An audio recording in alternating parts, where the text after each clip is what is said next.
dipersembahkan oleh Ovaltino mau? Kenyangnya bikin kamu super happy. Ketemu lagi di Hot Room, Pak Ki Darmaning Tias. Bapak ini aktivis pendidikan. Di mana Bapak selama ini kalau Bapak aktivis tapi ada gaji guru 150.000 sampai 300 sebulan? Ya sebetulnya saya sejak dulu selalu berteriak soal itu ya. Ya. Tapi kan kebijakan pemerintah memang tidak concern terhadap itu. Ya. Misalnya contoh ya sebetulnya tadi disebut Pak Lalu itu ada dana BOS. Ya. Tapi dana BOS itu sebetulnya kan terlalu kecil. Karena berdasarkan hasil kajian Badan Pengembangan Penelitian dan Pengembangan Kemendikbud tahun 2002, jadi 22 tahun lalu, untuk SD itu harusnya biaya per anak per tahun itu 1,8 juta. SMP 2,8. Ya. Saat ini dana BOS untuk SD hanya 900. Ya. Untuk SMP hanya 1,1. Ya. Jadi keduanya itu masih di bawah 50% dari perhitungan 2 tahun lalu. Ya. Jadi secara otomatis nilai BOS itu kecil. Ya. Sementara anggaran pendidikan ini tersebar kemana-mana, termasuk untuk dana desa. Nah, jadi memang pemerintah memang mengalokasikan anggaran pendidikan sampai 20%, tetapi tidak fokus untuk misalnya penuntasan pendidikan wajib belajar 9 tahun. Ya. Atau juga pengangkatan. Artinya dananya dipakai untuk berbagai tujuan. Berbagai tujuan. Itu gimana kalau sekolah yang terpencil di Papua, di balik gunung sana? Iya, itu Jangan-jangan dibayar pakai ubi, Pak? ya sudah pasti kalau di sana itu masih berlangsung sampai hari ini. Sesudah merdeka sekian puluh tahun. Iya, nggak usah jauh-jauh. Tahun lalu 2024 saya diundang Zoom oleh Universitas Muhammadiyah ND. Mereka itu menerima pembayaran SPP dengan hasil tani. SPP dengan hasil Iya. tani, aduh my God. Gitu. Jadi masih sampai hari ini. Masih sampai akhir ini. Masih, Dan itu Pak. terjadi di banyak kota. Di seluruh Indonesia. Gimana Dan Ibu Retno? kalau Di berapa kota begitu? Enggak, sekarang kalau yang tadi Abang bilang Papua, itu di Papua itu berarti murid tuh lebih sedikit lagi. Nah, dana BOS itu kan bergantung jumlah murid.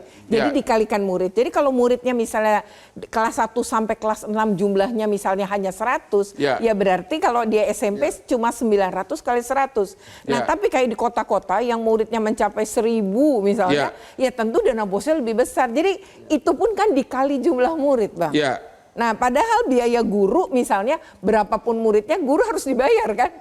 Nah, itu. Dan celakanya dana BOS itu mengunci honor untuk guru itu maksimal 50% dari total dana BOS. Jadi Ya seharusnya diberikan kepada otonomi kepada sekolah.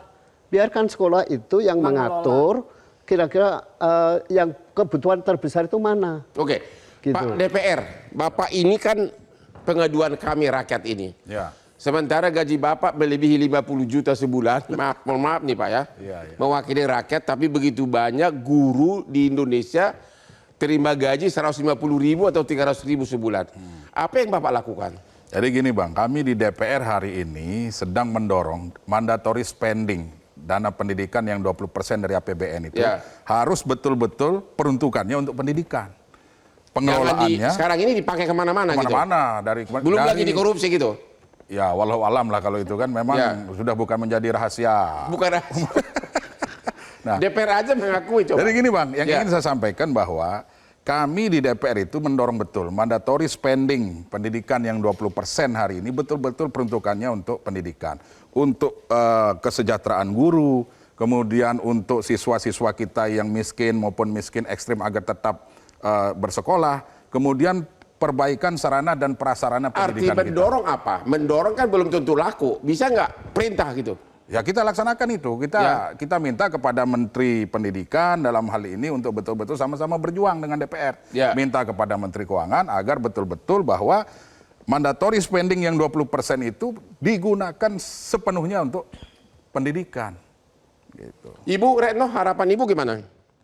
Ya, pertama memang gaji guru itu karena guru juga tuntutannya lebih banyak ya, misalnya harus S1 lah, harus memenuhi banyak hal, belum lagi beban-beban administrasi yang tinggi ya, harusnya memang tidak layak guru Tidak dibayar layak. di bawah UMR ya, Tidak mestinya. layak. Ibu Kamelia minimal gimana? Ibu Kamelia? Harapan Ibu gimana? Ibu Kamelia, yang ibu dari yang anaknya duduk di lantai 3 hari belajar. Harapan Ibu gimana? Silakan Bu. Pekannya siapapun mereka yang adalah hukuman-hukuman yang diberikan sama anak. Kita menitipkan anak itu ke sekolah juga buat belajar Pak, bukan buat dihukum. Karena kita sudah ada handphone buat koordinasi gitu kan Pak. Jadi kan kalau misalnya tidak dipindahkan bahasa dari guru, itu juga mungkin ada kemungkinan kita tidak dihukum. Nah, jadi kan Singkat sebagai aja, orang Bu, tua singkat. juga sudah Jadi koordinasi. harapan sebelum Ibu berani. intinya apa? Harapan Ibu intinya aja. Harapan Ibu apa? Agar apakah murid Ibu digratiskan atau bagaimana?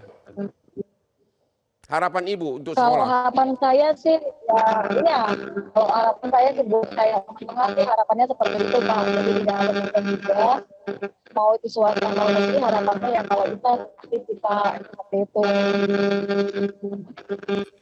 Oke, terima kasih Ibu Kamelia dan juga Pak Ahmad dan masih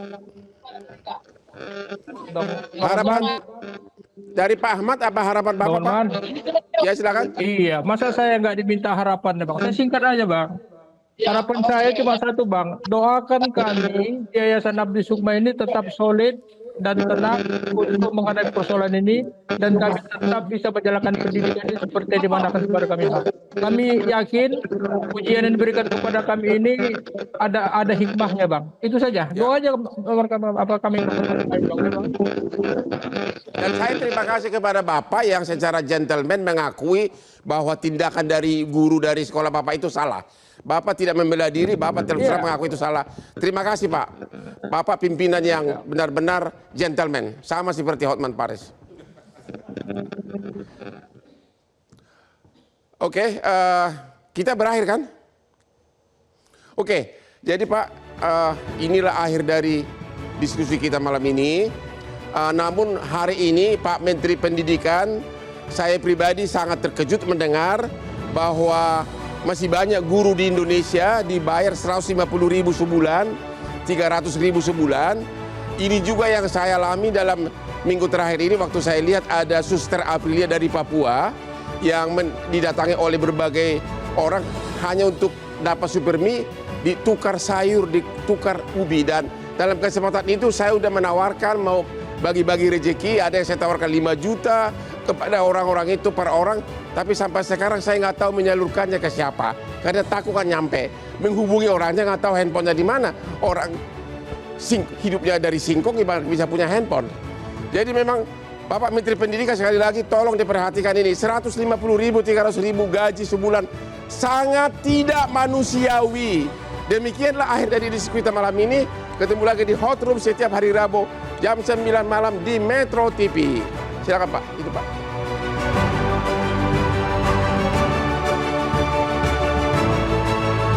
Jelajahi cara baru mendapatkan informasi. Download Metro TV Extend sekarang.